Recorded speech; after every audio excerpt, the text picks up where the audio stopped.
sa mundong ito, laking tuwa ng magulang mo, at ang kamay nila ang iyong ilaw.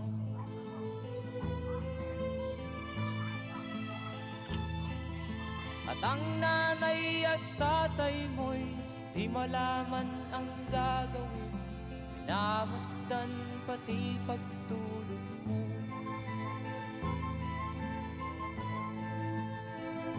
At sa gabi napupuyat ang iyong nanay sa pagtimpla ng gatas mo.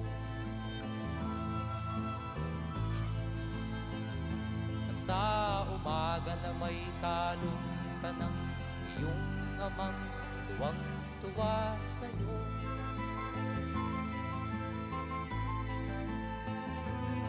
Ngayon nga ay malaki ka na, nais mo'y maging malaya, di man sila payag, walang magagawa.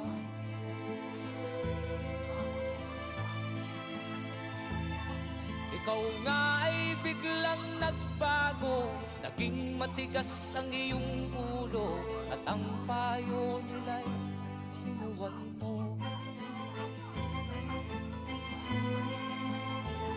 Di mo man lang inisip na ang kanilang